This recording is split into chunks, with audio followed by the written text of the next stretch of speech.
তুমি একটা মেয়ে হয়ে টু দ্য পয়েন্টে আমাকে এই কোশ্চেনটা করবা, এটা আমি চিন্তা করতে পারি না করলে।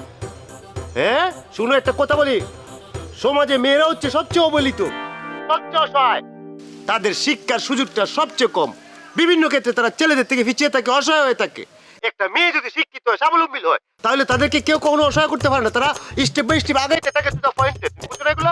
তাছাড়া মেয়েরা হইলো ছেলেদের তুলনায় অনেক বেশি সংসারী, তারা একটা সংসারকে গুছিয়ে রাখে।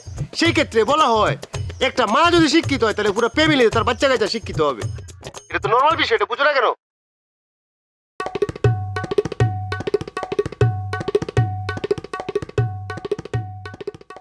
এই জন্য হচ্ছে কি আমি টু দ্য পয়েন্টে মেয়েদের শিক্ষার জন্য জোরটা দিতেছি, এবং আমি পার্সোনালি চাই প্রত্যেকটা করে মেয়েরা শিক্ষিত হবে।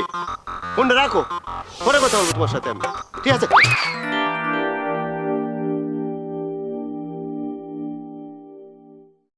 নগদের কাছে সব গ্রাহকই প্রিয়, তাই তো সারা দেশে ক্যাশ আউট চার্জ সবচেয়ে কম।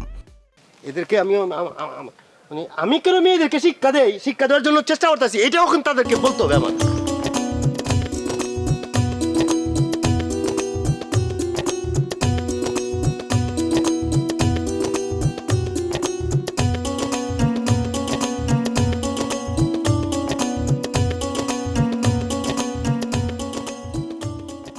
কি ব্যাপার?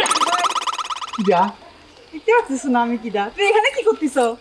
হ্যাঁ, কিছু করতেছি নি, আমার তো কাজ আছে। কেন এইখানে থাকলে কি তোর কোনো সমস্যা আছে? আমার কি সমস্যা থাকবে? তাহলে এত কথা কইতেছিস কি জন্য? তুই যে কাজে যাচ্ছিস সেই কাজে যা। তোমার কথাবার্তা শুনে তো সন্দেহজনক মনে হচ্ছে। তোমার এইখানে থাকতে হবে কি জন্য? এখানে কি কোনো গুপ্তধন আছে নাকি যে তুমি গেলি পরে কেউ এসে নিয়ে যাবে? আচ্ছা, ঘটনাটা কি কও দিনি? এই কিসের ঘটনা? তুই একটা জিনিস নিয়ে এত পেঁচাচ্ছিস কি জন্য? আমার এখানে থাকতে ভালো লাগতেছে, সেই জন্য থাকতেছি, বুঝতে পারছিস? আচ্ছা, কেউ আসবে টাসবে নাকি? এই কেউ আসবে মানে? কি আসবি? না মানে করছিলাম যে বৃষ্টি আসবে নাকি? এই তোর মাথা মতো কি ঠিক আছে? এই বড় রৌদ্রের মধ্যে বৃষ্টি আসবে কিরাম করি?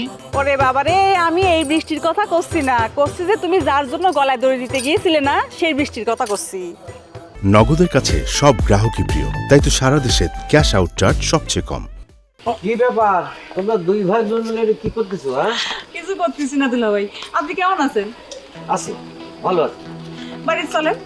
কেন বাড়িতে কেন? চা নাস্তা খাওয়াবা নাকি? তা তো খাওয়াবোই, সাথে অন্য কিছুও খাওয়াবো। ওরে বাবা, সে অন্য কিছুটা আবার কি? বুঝতে পারতেছেন না? পোলাও মাংস। ওরে বাবা রে, পোলাও মাংস! হ্যাঁ, তোমার হাতের রান্না যে খুব ভালো সেটা আমি জানি। আপনি কেমন করে জানেন? এই যে তোমার ভাইরা একটাও তো বিয়ে করেনি। তোমার হাতের রান্না যদি খারাপ হইতো তারা কবে তারা বিয়ে করে বউ নিয়ে আসতো।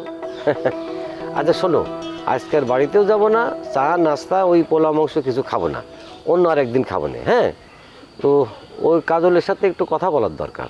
ও, তার মানে কাজল ভাই কি আপনার জন্য অপেক্ষা করতেছিল? তা ও কার জন্য অপেক্ষা করতে সেটা আমি বলতে পারবো না। এই সামনে দেখা হয়ে গেল, পেয়ে গেলাম, এই জন্য ভাবলাম কটা কথা বলি ওর সাথে। আচ্ছা, তালি পারে আপনারা কথা বলেন, আমি যাই। আচ্ছা।